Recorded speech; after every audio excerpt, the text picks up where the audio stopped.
podcast. This is Tina. We don't have Lisa here today in her smooth, sweaty balls voice from Saturday Night Live, but you're stuck with my intro this morning.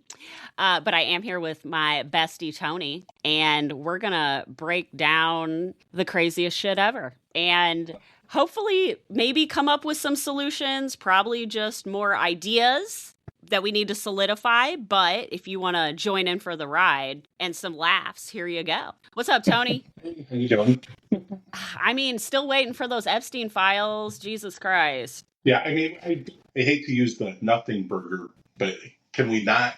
Did we actually expect that they would follow through on anything that would implicate Trump?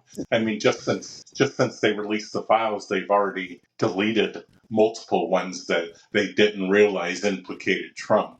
And I just saw something where somebody admitted that they did it and it was illegal. And the other thing with that, and I mean, we didn't even talk about this, is the fact that like that Michael Jackson picture. Did you see that one? Yes, I did. And they were trying to make it look nefarious by covering Michael Jackson's kids' faces. And it was it Diana Ross that was with them? Yes. And her son, to make it look like they were doing crazy, weird things with children, when in fact it was just their families together with their son, and Clinton was there. But and we already have that photo, unredacted. Yes. Okay. Yes. Well, and there's other stuff that they've redacted that was already out there unredacted, that now the redacted version just covered up Trump's name, even though the unredacted version is publicly available. It's so dumb. Okay, my favorite is the Home Alone picture, where, remember how he was in Home Alone? He does like a cameo in there. They literally covered his face in the Home Alone photo. I did not see that one. It's just hilarious. Well, I'm going to double check that, but even if it's a fake news, it's still fucking funny. But that goes, well, remember when that journalist infiltrated Twitter and went on a date with someone from the FBI and wore a body cam? And the guy was like, oh no, he had a couple drinks and he was like, oh no, they're deleting anything that has Republicans, only leaving Democrats. Yeah. Yeah, it's just insane. And I was looking through some of my old memes, or I call them info memes, that I had created primarily when I was on Truth Social. I talked about that just because visuals are very impactful there. They work. Just a lot of talking. And I would use the triggering visuals like a cross with the American flag and the Statue of Liberty in it, just to trigger them, just because they're like, how dare you come on this site talking bad about Trump? Don't you desecrate Jesus? Yes. And it was funny because it actually just it elevated my profile. That's exactly what my intent was, and the words that I was sharing. And additionally, it created some branding of sorts as I was presenting things, because people knew, hey, that's more information this guy's sharing with us. So then that was long before I got banned, but I keep going back to some of that stuff because some of the things I created were very just matter of fact and useful to today. And this morning I found one that I put, and it had that cross that I just described. And I said, don't be an asshole to me because Trump conned you.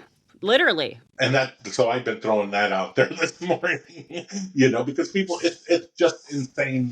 The nuclear stuff, I think, that I've been talking about a lot the last few days, that Jack Smith talked about. I hyperbolized one part of it, I will admit. There's one piece of it that's gotten, now as of this morning, 560,000 views from, I think I posted it yesterday morning. Yeah, you've been picking up. Yeah, and it talked about Jack Smith mentioning Trump selling nuclear secrets in 3 different documents. Mm-hmm. He had mentioned it specifically in one. I've just jumped on the Art of the Deal bandwagon chapter called Truthful Hyperbole from Trump, partially because the bombastic nature of that one statement I put out there gains a lot of attention, but it also triggers them to ask for evidence. Right. And I just then can share what I do know with them. But the one clear thing about it I found in all of this, is, especially was when I was on Truth Social and had gained the direct attention of Trump in various ways based off of his comments and how he looks at his feeds, and I described that before. Mm-hmm. I can tell you 100% Trump has and will never bring up the fact about the stolen nuclear secrets. That's the one thing. It's the one thing he never ever talks about, and it's because he doesn't want anybody to talk about that. Yeah. So my hyperbolized post yesterday forces that issue, and people keep coming to me, and I'm like, I'm perfectly fine if Trump or anybody else wants to go to court over this, just like with Michael Caputo. Absolutely. I'm like, yeah, let's do it. Let's first, I've got a whole Please list of sue people me. I'd like to call. Yes, let's bring in Flynn, let's bring in Stone, let's bring in Giuliani, let's bring in that Any of them. vile person, Allison. Yes. Allison jumped into somebody else's feed yesterday, and they contacted me. And like, this woman is crazy. And I said, I know. I told you. DM me. Yeah. Well, she's probably getting a background check on you, a 10-page baground check. Yes, 10 page, and to be honest, there's a lot more shit they could find if they did a real one. Yeah, you ain't digging too hard. You just to go into LinkedIn and a couple other things you're finding. Yes, it's fine, whatever. And I don't even use LinkedIn that much anymore. So, I use it more for informational purposes. Yeah. Than anything. To stalk other people. Well, that's the thing. It's like, listen, no matter what you can find on me, I did not rape anybody. I did not grab anybody by the pussy. I'm not a pedophile. I've probably said some shitty ass shit. Don't go through my old MySpace. It's probably dumb as hell. But like nothing. And that's the thing that I keep telling people as far as running for office. People are like, oh, well, I don't want them to, I was a stupid teenager. And I'm like, no, he literally openly talks about raping people. Like, you're fine. You're fine. Do it. Are you a good person now? Please do it. Yep. Sorry. And, so it's interesting, though. The one interesting thing I found more and more recently is that somehow I'm attracting the attention of other nefarious people that I've not even had contact. And the best example of that is last weekend when Jake Chansley, known as the QAnon shaman, the guy who sat at the desk in the Capitol building with his bullhorns, with his hat and his horns that everybody knows, just jumped right into my comments, spamming all of my comments for days based off of trying to promote his own podcast. Now, granted, he was definitely speaking some real truth in that, but I will continue to say this, none of them are completely turned on Trump. And there's some other agenda going on there. And I think I mentioned to you how interesting it was that he would only comment to me when I was active. So I would go to work and he wouldn't comment. He wouldn't throw a comment in there. But as soon as I was active again on Twitter, on X, then he would post his podcast. And I found it interesting because he was just trying to get attention through your posts. Yeah, he's just getting attention mostly. And I even tried to engage him. I think it was 2 or 3 times where I specifically commented to him saying, hey, if you're going to throw this shit in my comments, you need to at least answer some questions for me. Right. He never replied to me, and he just continued to do that. So eventually I finally blocked him at the end of the weekend because I was like, that there's no value that I'm getting out of this. And he's, other than his attention to me just shows, there's something else out there, something, which I've gotten before. I mean, nowadays, the more and more people give me that attention that are the nefarious people like Michael Caputo did a few weeks ago, the more it tells me, they say you're insignificant, you're nobody, I'm not going to sue you because you don't have anything. That's fine. Then why are you even giving me any why attention? Are you wasting your time typing this if I'm nothing?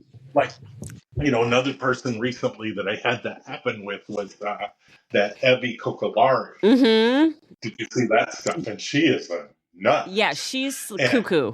Yeah, but once I started digging into her, I was like, oh boy, she plays both sides of the fence. Uh-huh. and like, oh, I want to reveal this, this, and this about this, that, and this. But then, she's partying at Mar-a-Lago recently with all of the people that she's wanting to reveal. Right.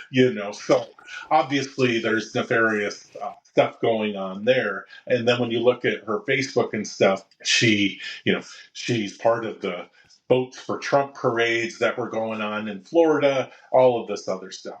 I had another woman, I think I told you guys about a couple months ago, that was telling me her story. She ran for governor in California. She had also run for Congress in California, and she was saying that she had been trafficked and trafficked to some extent. I think more abused in a different way. I forget it. I have so many people coming at me. It's hard to so much abuse. God damn it.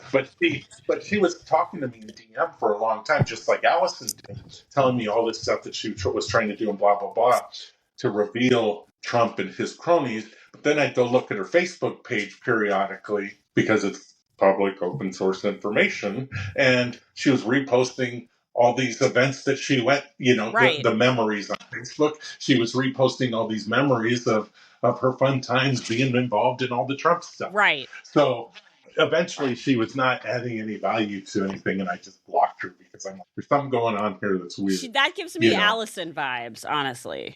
Yeah. Well, and then I had the woman in Chicago, what was her name, who, there does seem to be some legitimate stuff that she's sharing, but then there's a lot of questionable things on the other side of it, too, in terms of her credibility.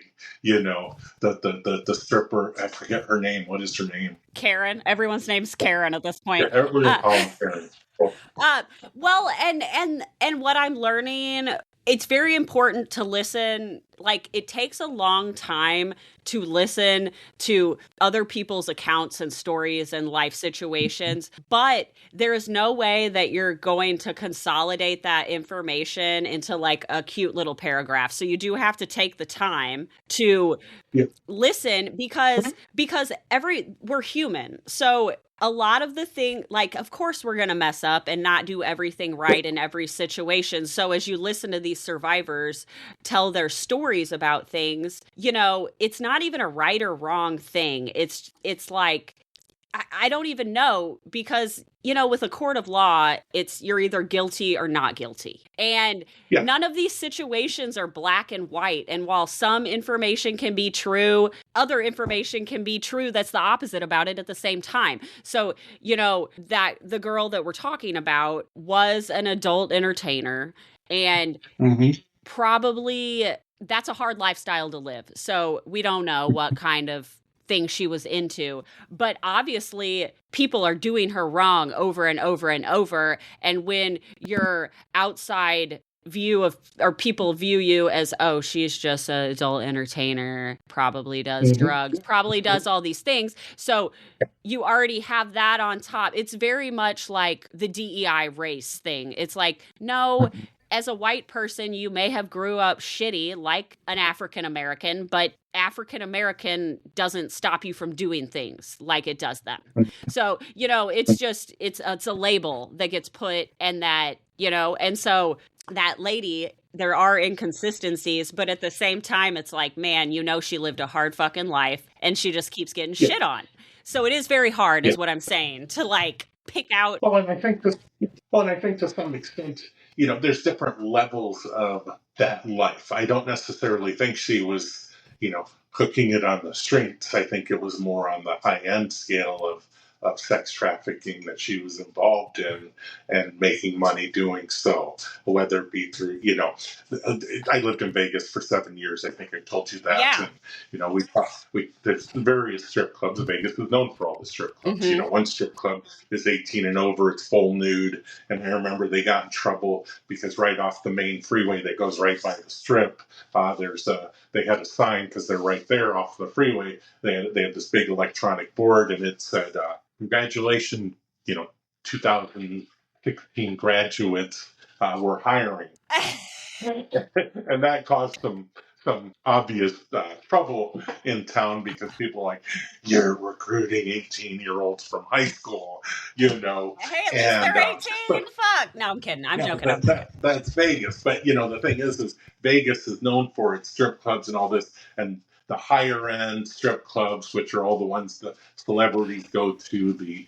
I think it's the Horse or Yeah. something, Horse Two, Uh-huh. I and have then a you've got photo the in low. front of it Oh, at like 3 in the morning. I wasn't and then working, you've got Tony. I wasn't working, okay? I won't judge. And then you've got the lower end ones, like on downtown. There's a place called the Glitter Gulch. Oh. And, and I had friends that had grew up there and knew people that worked in the industry. I had a guy that worked for me, or his best friend worked for me, and his best friend's family owned one of the bigger strip clubs there. And they bought him a house when he got married and all of this. And it just is what it is. But, one of the things about it is some of the lower end strip clubs, or even the higher end ones, they have this shift from about 5 a.m. to 11 a.m. They call it, that's a 5 a.m. to 11 a.m. That's a morning shift girl. Yep. Meaning, she might have some literal baggage from having babies. Yeah. May not be as in the best shape ever, but, years ago, she might have been that high-end girl. So, there's various levels of things. I lived in Chicago for a while, and we had a very close friend, neighbor, I won't tell her name, but that used to hang out with Randy all the time and me, and because she lived right across the hall from us, and to this day, we're like, yeah, we think she was probably a high-end call girl. Yeah. She was a great person. We had a lot of fun with her, whatever. But we're like, we don't understand how she's living this lifestyle. Right. She got a lot of money and...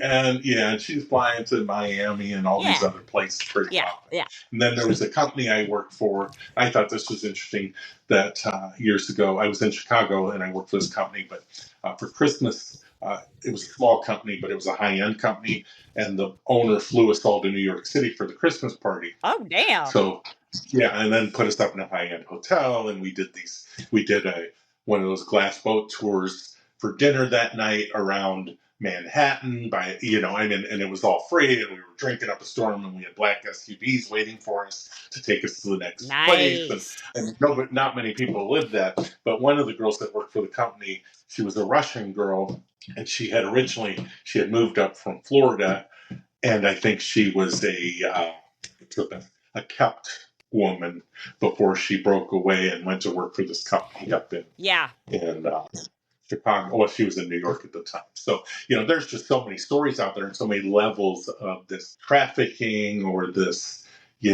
bringing these, Eastern European women here to the United States, or anything else that's been going on. It's just so prominent, and people don't understand it. And, I live right off I-80, the Midwest, and near Walcott, Iowa, where they have the I-80 truck stop. It's called I-80 truck, the world's largest truck stop. Lot lizards everywhere.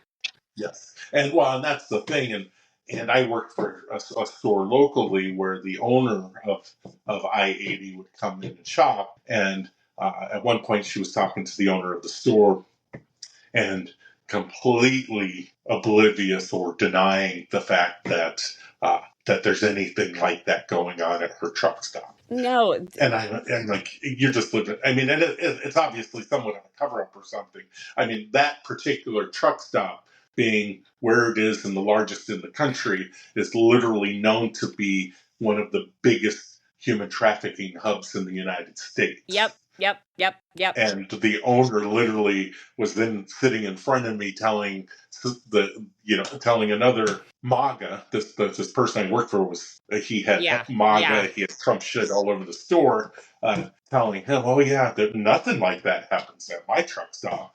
No, literally. Because you're getting a cut, bitch. Yeah, it's the biggest in the country.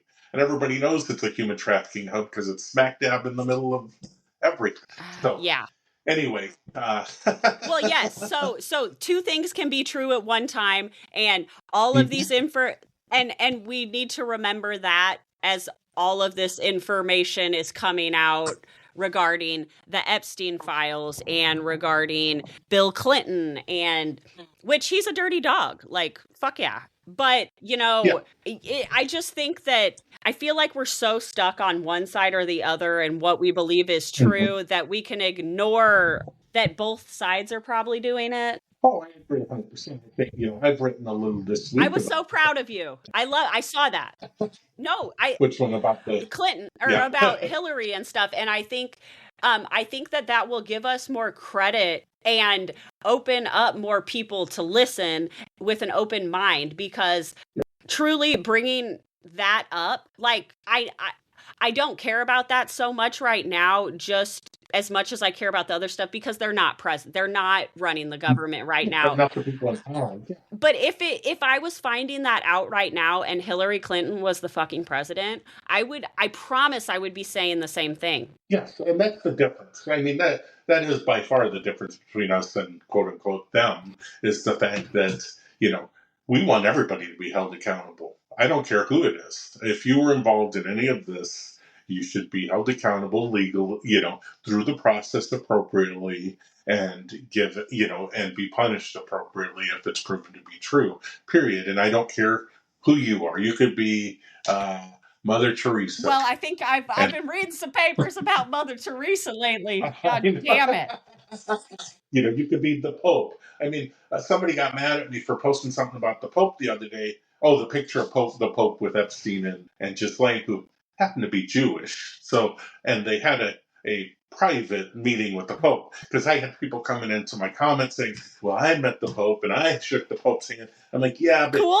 Yours wasn't an actual private meeting at the Vatican with the Pope. Yeah. And it's verifiable fact that the Epstein and Ghislaine meeting of that picture that's out there and he had it framed on his desk at one of his homes, was a private meeting between the Pope and child sex traffickers who happened to be Jewish. So something weird's going on there.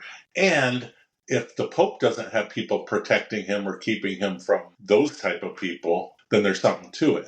And, and I pointed out to one of the people that got mad at me that I posted that, how dare I imply that the Pope, oh, John yeah, absolutely. Paul. The Vatican is 100% a part of this fucking trafficking and all of it. Like the Roman Catholic Church has been the most proliferate traffickers of children, or actually hiding abuse of children for not years, not decades, but hundreds of years. This has been going on, and it's been evident and exposed that the same thing has happened with the Mormon Church. The same thing has happened with evangelicals, and other Christian, denominations. It's very relevant. Well, and what I'm kind of tying together here, and I'm sorry, Tony, because you're a good one, but is the problem with patriarchal society and patriarchal, because when you structure it that way, where man is between everyone else and God, it makes the man God. And it makes everything else under the man property. And what do men do? What do you do to your property? Whatever you want. Absolutely. No, I agree. And then you also have a lot of these super religious people. I feel like I can hear an echo. A lot of these super religious people believe that while there is the innocence and goods, they believe in the other side of the coin, and that to keep themselves innocent and good, they have to sacrifice and do bad things to innocent souls. And I know it sounds crazy, but look up the occult, and it ties in deeply to everything going on right now. And all of those photos that came out from Epstein Island, that was a fucking occult practice island. Well, it's almost as if, like you said, in order to maintain your faith and believe what you're told by your church, you justify your bad behaviors because of what you're told by your church, which is you can also, as long as you embrace God, you're okay. As long as on your deathbed, you embrace God as the one and only, whatever bad shit you did in your entire life is wiped clean, which is complete bullshit. If that's the God that exists, that's not the God. I don't want to go. yeah. And, and I'm not, I have my own faith and, and whatever, but the God that MAGA believes in is definitely not the God that I've been, or the God that I was raised to believe in, Right. I was literally raised Catholic, which is why I'm nothing. But like, even like going back to like the most childish, stories in there and that you were taught as a child, it literally all goes back to love and kindness. Like Jesus was a homeless immigrant. What? Yeah. Didn't he literally, there's the quote that always gets me, and it's like, I wish I could find it, but it's just like, feed people who are hungry. Don't, yeah, just, Yeah, yeah. And it's all out there, but the thing is, it's all context. They pick and choose the things that support their beliefs accordingly in the Bible, whether portions of scripture or whatnot, and manipulate it accordingly. Because the Bible is a translated version of something that was created supposedly hundreds, if not a couple 2,000 years ago, and it's been manipulated.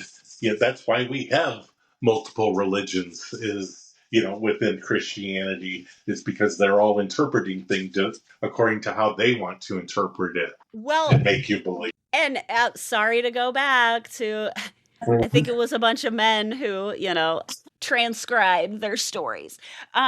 Exactly. And they all kind of, if you truly study religion, which is what you should do if you truly believe in a certain type of religion, because how do you know that you don't believe the other ones more if you don't read about them? But that was what true indoctrination is, okay? Just so you know. But like, I don't know where I was going with that. Let me say, if there are aliens, the reason they aren't contacting us is because of our religion. You think? Is that your theory? To some, yes, because partially they know the impact of the revelation would be that we aren't the only ones that exist, the only intelligence that exists, because it'll actually expose the lies that we've been told for hundreds of years. It comes down to basic common sense. Is the Earth's not 6,000 years old, and Jesus wasn't white. Right. I mean, yeah. As soon as you accept any of that, then why are you even going to that church if that's what they continue to tell you? Yeah, well, how can you be okay with the picking and choosing? Like, oh, I'm cool with this, but oh, not this part. And then also, again, I remembered what I was going to say. When you do your due diligence and research all of the current religions and older religions, and there's thousands of them, most of them really kind of follow the same storyline, just a couple different names. They just kind of, adjusted it accordingly to what they wanted their flock to believe. And, Mormonism, if you really look at Mormonism, it's crazy. They found a book in the ground, okay? Yeah, and my relative, I have some close relatives who are into that, and it's just how can you possibly believe that? I mean, they believe in an alien ship is coming. I believe just like the Scientologists, it's an alien thing, and it's insane. Oh, the one thing about Mormonism that drives me crazy, and they've adjusted according to modern times, is that if you're not white, you can't really be a Mormon. Yeah. And period. And they've made some minor adjustments, but there's still limitations on people of color in Mormonism. But they're attracting people of color under the guise of we're all welcoming, when in fact they're still not all welcoming. You can give us your money, but you can only go to this level of heaven, and you can't wear the underwear, exactly. Okay? Yeah. So anyway, I don't want to dwell on religion. Let's get back to kind of Twitter. Well, but it's part of the control mechanism of people arguing with you, like their soul. I don't want to say their soul, but their whole mind. Once they are indoctrinated into whatever religion, their brain isn't even like, oh, I believe that. It's God is real in every single thing I do. And so it's not even a conscious thought at that point. And so when they're arguing with you on Twitter about things, it's like, I don't know what to do about that. Like, how But can you? you don't. I mean, that's all you can do. It's just, it's unfortunate that, I found, I like to mess a little with some of the people that comment on me, even though I know they're trolls or bots or whatever. But most of the time, it's purely based off of engagement. In a way of putting things out there in front of everybody else that's looking, and especially if I have a high follower account that comments to me, like I had somebody, the MAGA, like a, ultra MAGA, Patriot account Slayer. the other day. Yeah. Yeah. And it was funny because they were kind of coming at me, and I was like, okay, you've got 28,000 followers, or no, they had like 90,000 followers. And I was like, I'm going to play with you That's a little bit, crazy. see what you have to say. So then I comment back just to kind of bait them into commenting with me, because then once they do that, they give me access to their 98,000 followers. So then the Mm-hmm. very next thing I put out there was the Helsinki stuff. And I said, why hasn't Right. any manga ever explained anything about why Trump looked like Putin bent him over? And, initially people, way back when it happened, people are like, oh, that's just a weird picture that they snapped. How they say that it just was an odd, specific moment. But then when you actually show them video of him walking out of the room with Putin behind him, like a dog with his head down. Just like after the Alaska visit. My internet's being weird. Is it yours or mine? Sorry. Okay. Yeah, it's oh, okay, that's what that was. But yeah, no, and and then you see that classic pivot. I can't remember what the correct lawyer term for it is, but you'll be like, "Can you explain to me Helsinki?" And they'll be like, Mhm. Hillary Clinton, and I'm Yeah, like, or Biden. "Wait, but we were talking about this." And it's because they don't have an answer. Yeah. But Well, this one did something to that extent and then blocked me. And I'm like, thank you, winning. thank you. Winning. Yeah, I'm like, Winning. so that's what I use those interactions for. Just like I mentioned with the QAnon shaman jumping into my feed last week. It was obviously he was just trying to uh, ride the wave of the million impressions a day I had been getting, all week based off of information I Maybe was he's sharing. just excited to ride the blue wave at midterms. Yeah, yeah. Okay, question. I know that we knew that these Epstein papers were going to be just all black, Mm-hmm. but they're literally just all black. I mean, that in itself should be a tell to the world. We know that they had 1,000 FBI workers that worked $1 million in overtime to scrub, to go through the pages and, redact anything that had to do with Trump or Republicans. The fact that they're all black is like the biggest red flag and tell in the world. I literally opened one of the files that they had released, and it was 140 pages, and I'm scrolling, and literally just black. Like page 42 has one little thing that says Jarvis. Like you can see the word Jarvis because it must have been a black person's name. I don't know. Mm-hmm. And then they like the whole thing. And there were some disgusting pictures that were put out. There was one with Jeffrey Epstein without his shirt on and some toddler legs. Yeah, I did see that. So where are your pitchforks, friends? Yeah. That's the ones that they said were okay. Yes. Imagine the ones we don't know about.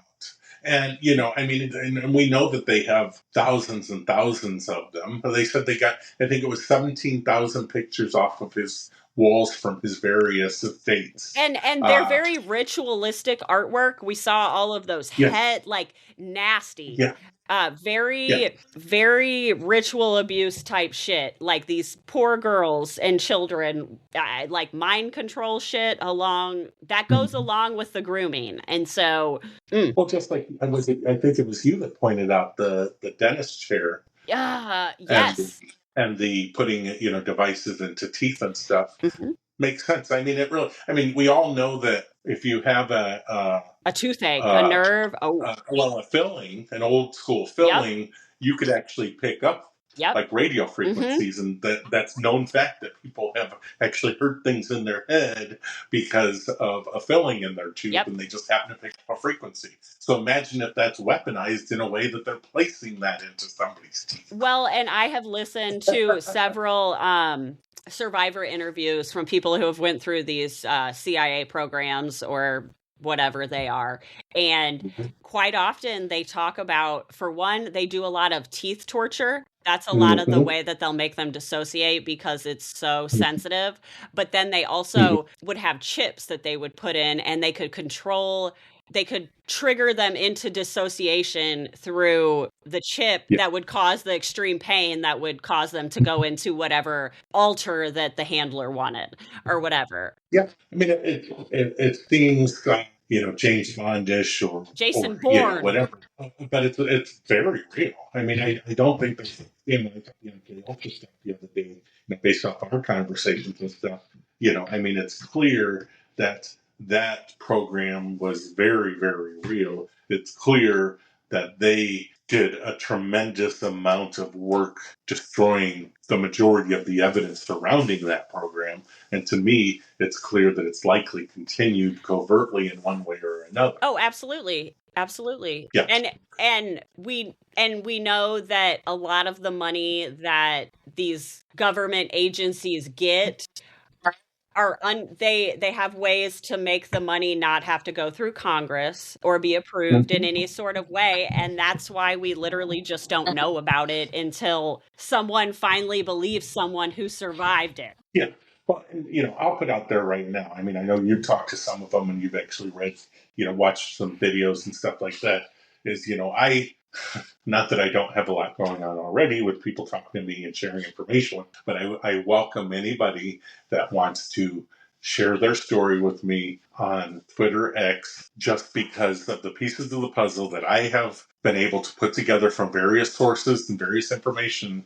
I think I could probably help make the picture clearer, even if they're not sure what that picture is. Maybe one piece of it that they tell me that they were trafficked at this time, at this moment, in this circumstance, having gone to this place and dealt with this situation, it may be exactly what someone else told me and corroborate their information. Yes. And so I encourage people to find me on Twitter. Yes. It's ANTHON 7 YANDREWS. Anthony Andrews. And I will link him at the bottom, and I will link his Twitter and everything.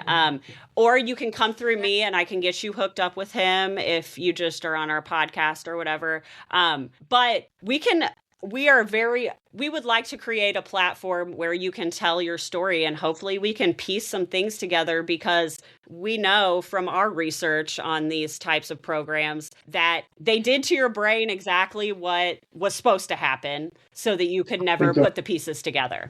And even if it's not that deep, if you were trafficked, which is, a horrible circumstance for anybody to have dealt with, we'd like to at least help you, expose that and find your way through this. I mean, there's a lot of guilt associated with that from people because they don't understand what happened to them, and they shouldn't have that guilt. It's not your fault. But they are. It's not your fault. And it's time. This is the time to come forward. I think it's going to be the year of the whistleblowers. Let's go. And let's put your stories together. And people react to emotional things. We know this. And if we can help you get rid of your shame so you can have the courage to share it, you're going to give somebody else that courage too. And we're not perfect. Speak for yourself, Tony. We will do what we can, and we can't solve anything, but we believe that if we at least share the information, it'll build towards a solution in all of this. That's what I truly believe in, and yes, it's hard to have confidence in people, and I will do whatever I can to help build people's confidence in me. If there's one thing I'm good at, we've talked about, is I'm just good at digging. Yeah. I can find information out there. He can dig. I'll jazz you up. We'll be a big group of besties. Well, and maybe we can come up with some solutions, because what better way to get solutions for a problem than from people who have actually been through it? Exactly. Rather than us just assuming based off the things we've read, we need first-hand accounts to help people piece it together. And it's shocking. And I go back to the Johnny Gosh thing, and the more and more Johnny. I look at it, it just is like there's definitely a lot more to it, and I believe to some extent that what happened to him was likely more known within the intelligence community one way or the other than that's been revealed. And he's not the And I only one. Yes. And I think the person who's claiming to be him has some valid information to share, and that would tie to everything that's going on. This mid '80s, I think, is truly key when it comes to a lot of the stuff being revealed, but also deeply happening. In all powerful, if like I've gotten to the point with powerful and power in general. Mm-hmm. What did you do to get that power? Every single time. What did you do? Because you did not get given that power without doing something. And even guaranteed the best people that you think you know, I don't want to say all of them, but if they are in a position of power, they are compromised in some sort of way. That's truly where I'm at. But we don't have to go forward like that. And if we figure out we need to dig down and figure out how to get rid of that. Well, and I agree. And that goes back to what I posted earlier this week, which was, I believe, we've had good presidents who genuinely have done good and wanted to do good for the American people, and of course, we've had bad presidents who are more self-serving and have done things to damage the United States. United States. But I think every single one of our presidents has had a thumb on them. Absolutely. And yes. And I think the Epstein files is the key to that, because there's no doubt, as President of the United States in 1992, for 8 years, there's no doubt in my mind that President Clinton knew Epstein's operation, period. Whether or not he was directly involved in any of the child trafficking, molestation, and anything like that. And if he was, he needs to be held accountable like anybody else. But I have no doubt in my mind that he knew who Epstein was and what Epstein was doing. Yeah. I have no doubt in my mind that Obama knew who Epstein was and what he was doing. The one thing I think changed it all, which was also part of the operation, I'll say, is 9/11. 9/11 changed our entire intelligence community's focus, in focusing on these Muslim terrorists worldwide, and nobody was paying attention to what the fuck Russia was doing anymore and anybody else. Yep. And that was almost not a detriment, but a feature for our governments, because many of them had already been compromised. Yeah, I'm telling you, they did not get to that position of power without the people that are actually in charge making them do something terrible, videotaping it, and then being like, okay, you're doing this because I have this video. And also we need those people and they're afraid to come forward because they've done something bad, because they were forced. Because you think about a situation like this. You're being told, and I know this sounds crazy, but it's what's happening. They're like, hey, you're gonna rape and kill this child. I have a gun to your head, or we will kill your family members. Do it now. Yep. And that is literally the shit that is happening, and I truly believe it. And you can listen to tons of survivors' accounts. They've seen it happen. And I was listening to another survivor the other day talking about, okay, did you read about the human hunting thing? There was an article that resurfaced from, maybe they were doing it in like Bosnia and stuff. Mm-hmm. Yeah, I saw it. Okay, well, it sounds crazy, but literally, rich people could pay $90,000 to go over to these war zones and shit and hunt people. Well, another thing that these super rich child traffickers do, they own these huge properties that are quiet in the middle of the woods and shit, like hunting lodges and shit. And then they pay a bunch of money, and they have those kids that they trafficked run around in the woods and they hunt them, okay? And this one poor girl that I was listening to, who ended up, I think, going to Fox Island and all of those places. Getting those Fox Yeah, Island. Yep. because she lived in New York and would be boated out to like Ellis Island and like all of Mm-hmm. these very similar to Karen's. Um, Yeah. but she was talking about she was taken to one of those human hunting things, and George Bush, the younger one, was there. Mm-hmm. But he was a kid. So that's telling me that these trainings, whether it's true or Mm-hmm. not, whatever, but it's starting when they're children. Mm-hmm. Like Oh, the yeah. powerful people are doing it to their own children to control them. Yes, I mean, look at, I mean, I have zero doubt, and people can, well, you can call me conspiracist, but there's plenty of evidence that, at the very least, Ivanka Trump is an intelligent asset of some sort, not necessarily of the United Right. States. She's controlled by And that, not her own brain. yes, and I believe that entire family, including the grandchildren now, are being completely desensitized and groomed to continue on with the Legacy. family legacy of atrocities and grifting and money laundering. Did you see the Erica Kirk thing?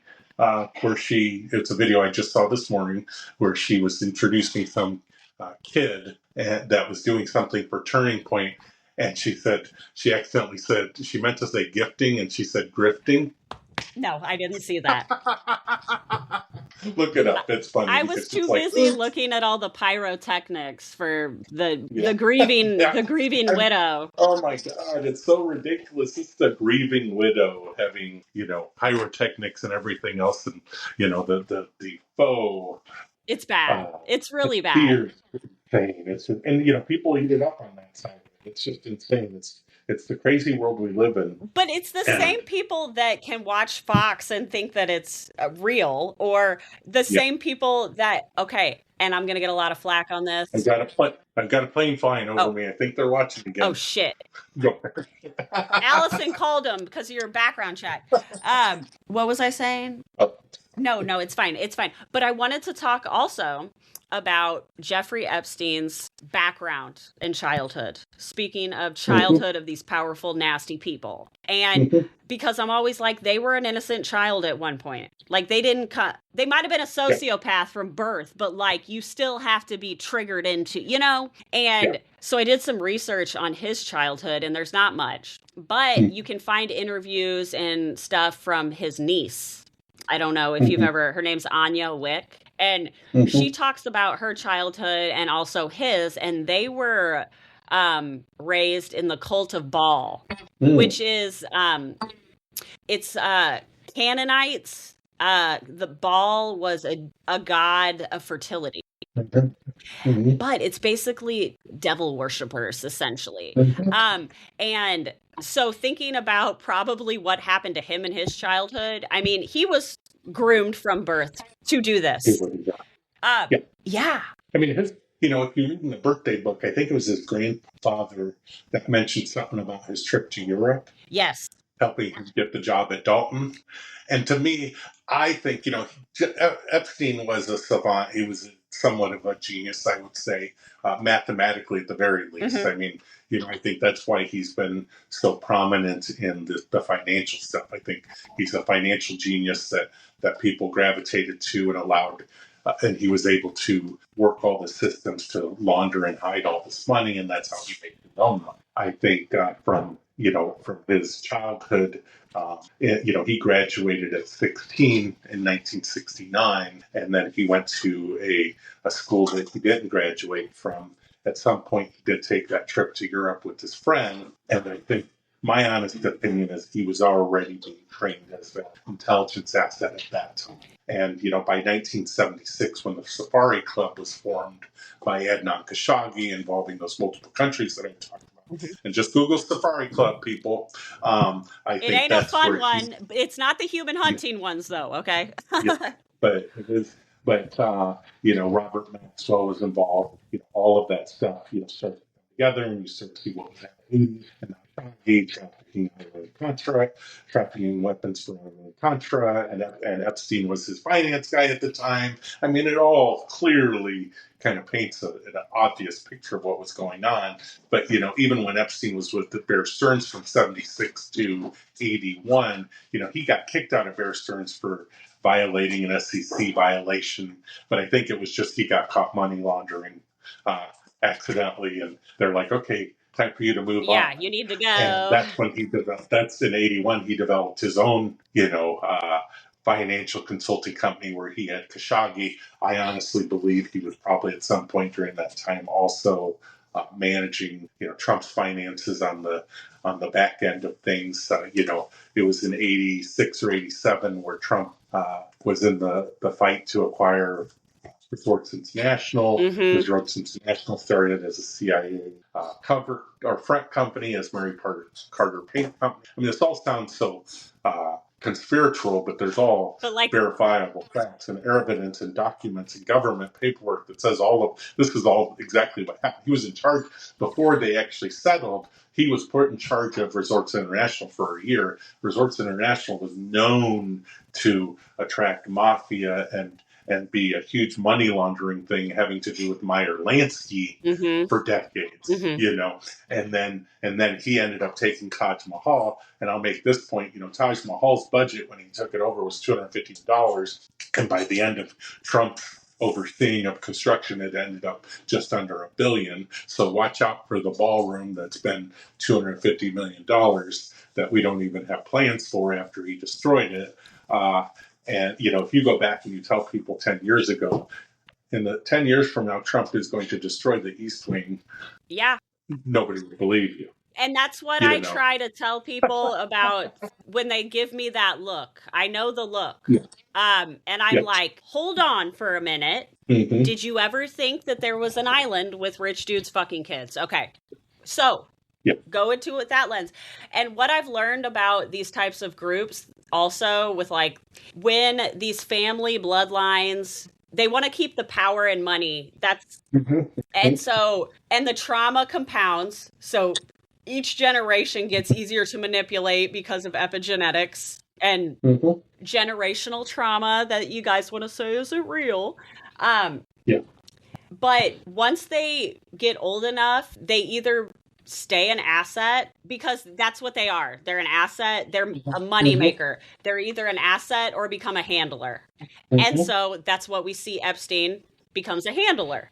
And so, but we see this process go through because we're like, how could kids that had this happen to them become adults that do the same thing? Well, part of the manipulation of us has been, them putting pieces of information out there as conspiracy so that when it's revealed, nobody's going to believe it. I mean, we've heard for years about the Rothschild family, but, Rothschild was directly involved in Epstein and some of the other high-profile stuff revolving around the Trump and the Russians. The Rothschild family, it's literally named in some of the documents in the Mueller report and Volume 5, one of the Rothschilds. Well, I feel like they learned that if we just add theory on the end of conspiracy, it is close enough that people will and then it changes the whole meaning of it because a conspiracy is a thing. It's truthful hyperbole. Yeah. Well, you be on that, okay, Tony? You be doing that. Okay, so now tell me about your idea or what we were talking about. What are we going to do about this? We can sit here and talk about all these problems all day. And I'm going to have to go soon. Me too. Absolutely, these. I don't want to disparage the No Kings protest. I think they're very important. I think they've shown the world that there are plenty of Americans that really do want change in the United States. Millions and millions of people going out doing these organized protests on Saturdays when they're convenient, making these funny, nice signs and outfits and everything else. I'm not disparaging it. I'm very appreciative of the people's efforts in doing so, but who is really benefiting? We're just feeling good about it all, but what has really come of it? Nothing. There's no consequences, no actions that have been taken based off the fact that millions of us, including myself, have been out there protesting. Right. And, obviously the media is diminishing the importance of it based off of, them being compromised more recently than anything. And I feel that we need to change the message. Going out there and saying no kings and not doing all that is all fine and dandy, but it's a little bit hyperbole too, and the other side of it is looking at it that way. They're making fun of us. Yeah, they're making fun of us. I believe that if we went out with the message, and I looked this up a little bit, you've always heard about, people doing citizens arrests. And technically it's, you're witnessing you're in the circumstance where you're in the right place at the right time, where you witness a crime happening and you have the ability to detain the criminal until the authorities could come and take care of what they need to take care of. Okay, so that's an in the moment type of thing. There's some specific things that are, different states have different laws regarding it.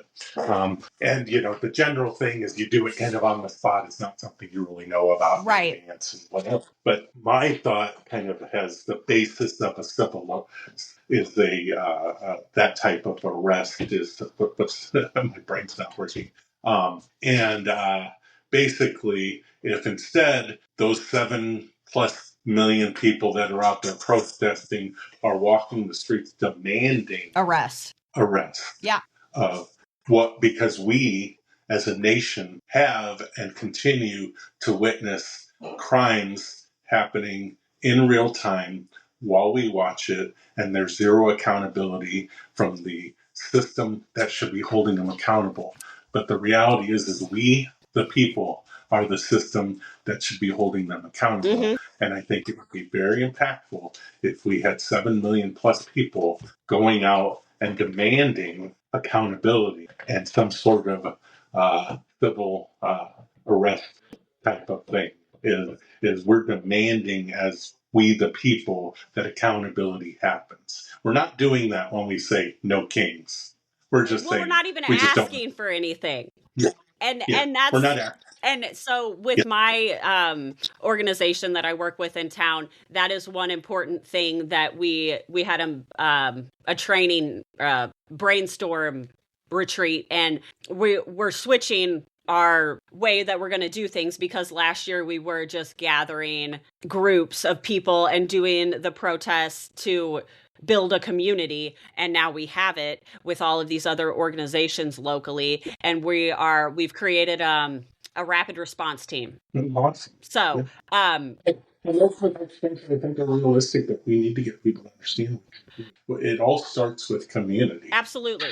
And it just doesn't feel like, I feel like our whole life we were not taught, we're like, we got to have the biggest impact, the fastest. And that's not how this is going to go. They've been working at this for a very fucking long time. Mm-hmm. Mm-hmm.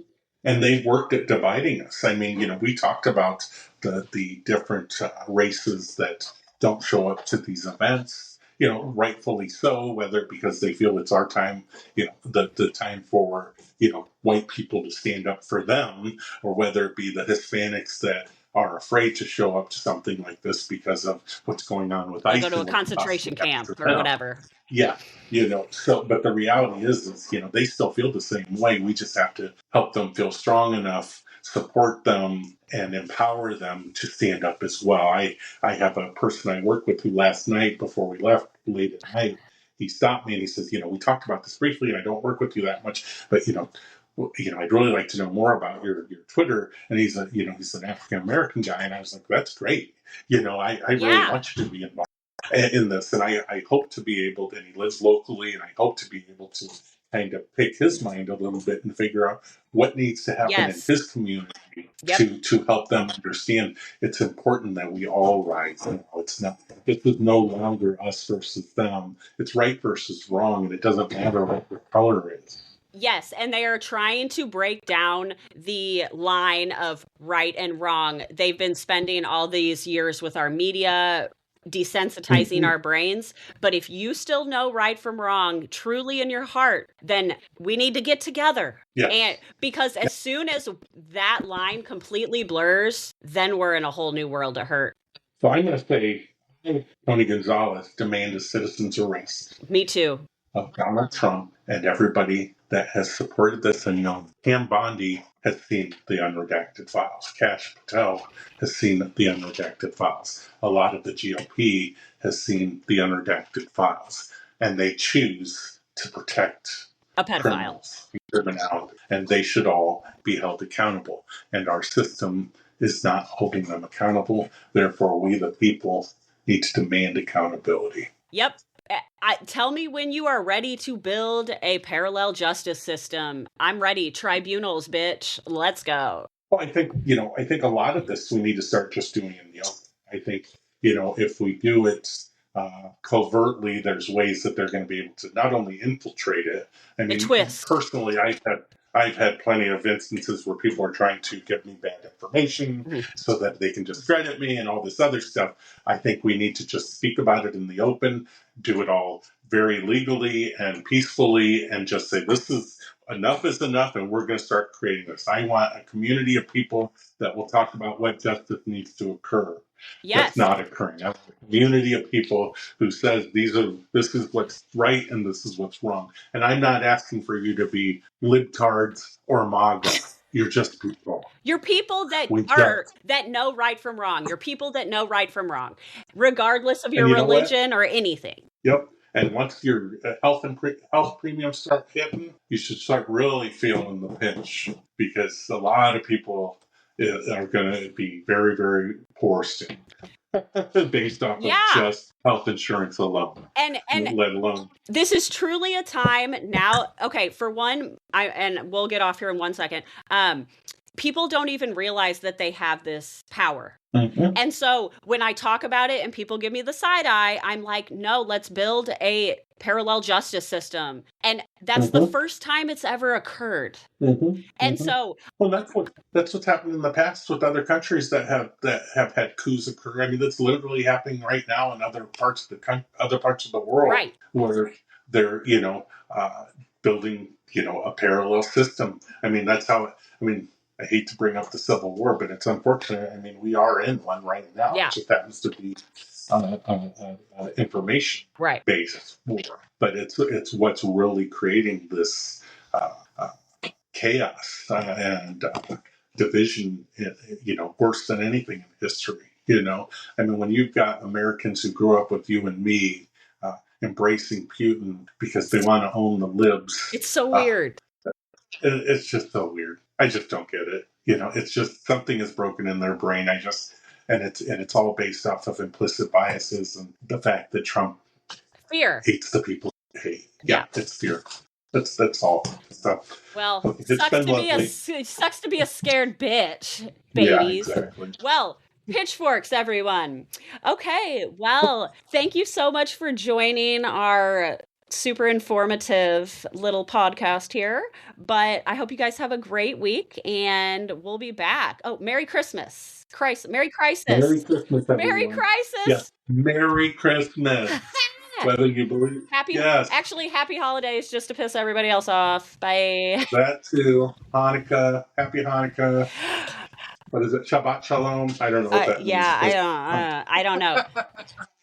Happy New Year. Hey, have fun starving and imprisoning immigrants while celebrating the birth of little baby Christ. Exactly. I like the one picture I saw where they had little baby Christ in handcuffs. Right. People need to see it. Period. They're like, quit ruining Christmas. Okay, bye.